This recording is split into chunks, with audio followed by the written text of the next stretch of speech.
NASCAR is swinging into Chicago this weekend, and I've got your schedule, notes, and some massive news from earlier this week. We're going to talk about the street course on Racin-n-Braisin.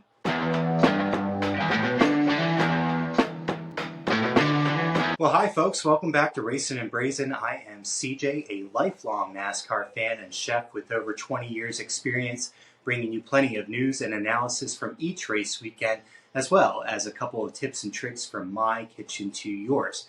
Thank you again for joining me here. All right, well, as I said, NASCAR is rolling into Chicago this weekend, quite possibly the last street course race in Chicago. They're on the last of a 3-year deal, and no announcement's been made for a renewal. And we all know the rumors are heavy on San Diego taking over the street course slot next year. But we do have this weekend up ahead, and there's plenty to talk about. Before we dive into what is going on this weekend in Chicago, I do want to jump back to what has happened already in the news section of NASCAR land this week. The big one, of course, this week is all about Daniel Suarez and Trackhouse announcing a mutual parting of ways. Suarez is going to have to find himself a new ride. I think the not so secret is that Connor Zillage is going to take over Suarez's seat. And I think I have heard throughout the week after this news that, the potential is there for there to just be kind of a straight swap. Right now, Connor Zillage is driving the 88 for Junior Motorsports, and well, Suarez has driven for Junior Motorsports earlier this year, getting that win in Mexico City in the 9 car. Maybe that's where Suarez is headed, back to the Xfinity Series. Yet to be seen, we'll find out, I'm sure, but that is massive silly season news to drop fairly early in the season on what is expected to be a rather quiet silly season from everything that I have seen. RFK announced that their team president is going to be leaving in 2026 and headed to the University of North Carolina to be the associate athletic director for UNC Athletics. So that's a pretty big shakeup. And then finally, on the news notes for this week, congratulations to Ryan Blaney and his wife Gianna. They have announced their pregnancy, and a little Blaney is on the way. From the picture that was posted on social media, it looks like she's been pregnant for a little while now. There's definitely a noticeable bump. Pretty big bump, actually. She's probably only got a couple of months left. The social media post didn't say when she's expected to be due, but definitely this year for sure. So congrats to the Blaneys for that. All right, guys, let's get into the meat of today. Let's talk about what is going on this weekend. Like I said, Cup and Xfinity are going to be in Chicago this weekend. Let's take a look at that schedule. 2-day show, Saturday and Sunday only. Things are going to kick off with Xfinity practice on the CW app, 10:30 in the morning, followed quickly by qualifying. Cup is going to have their practice at 1 o'clock on True TV, also on Max, if you guys aren't able to pick up True TV through whatever TV subscription you're using. I use Fubo. Turner Broadcasting doesn't have a deal with them, so use the Max if you can't find it. And finally, on Saturday, the Xfinity race is going to be at 4:30 on CW. And of course, that leaves the big show for Sunday, which will be 2 o'clock on TNT. Of course, yes, you can find it on Max. That's going to be a 75-lap event. Let's talk about a couple of notes for this weekend. I think the big one that jumped out to me is that there are 41 drivers listed on the entry list.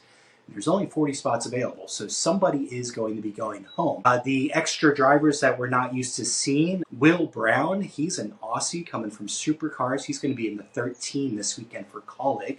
Austin Hill will be driving the 33 for RCR. Corey Heim is going to be in that 67 for 2311. And then finally, Catherine Legg is going to be driving the 78. So one of those 4 will be going home this weekend. The weather this weekend is quite a tale of 2 different tapes there. Saturday is supposed to be extremely hot. Small chance of a shower, not much, but mostly sunny and very hot. And then Sunday, very humid, but mostly cloudy and not as warm. A big difference there in temperature by almost 10 degrees. And then the big note about the weather this weekend is that there's a 40% chance of rain for Sunday's race. And we've seen Chicago is hampered by rain so far in the 2 iterations that we've had so far of it. We'll see if we have another rain event this weekend. So what am I watching for this weekend? Well, obviously, we're all going to be looking at SVG, AJ Allmendinger, Michael McDowell, and Chase Elliott. Those are our road course ringers that we always think about. Tyler Reddick is definitely on that list. Surprisingly, and I didn't even realize this, but Chris Buescher has the best average finish on road courses in the next-gen car era. He averages 8.8. And he's only followed by Chase Elliott, the only other driver to have a top 10 average finish position. You know, Buescher has shown, especially with getting that win over SVG last year at Watkins Glen, that he's got speed and potential to race up front. So definitely keep an eye out for Chris Buescher this weekend. Another one that you'll definitely want to keep an eye on is Christopher Bell. He may not always qualify the best, but he has finished top 2 in the last 3 road course races, including that win there at COTA. And I would be remiss if we didn't mention Ty Gibbs as one to take a look at. He's really good on road courses, and he's due for some redemption. He's had some bad luck here this season on the road courses. At some point, that luck is going to turn around.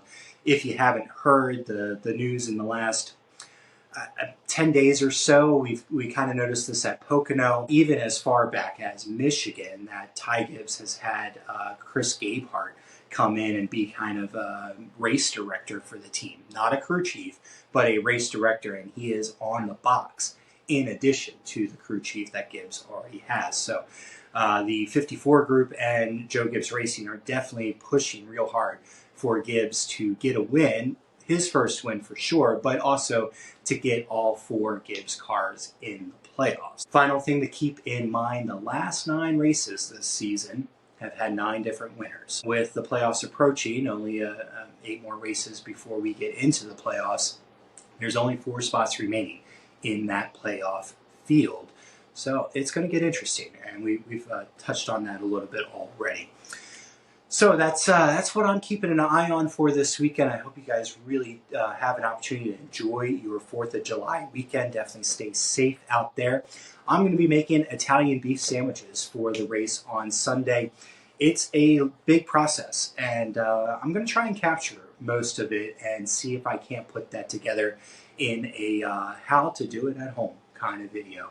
And we'll progress on that throughout the weekend. But definitely keep an eye out for Saturday night. I will get a practice and qualifying recap video together, and we'll get all the feels on what we're thinking about for picks for Sunday's race. Until then, guys, stay happy. I'll talk to you later.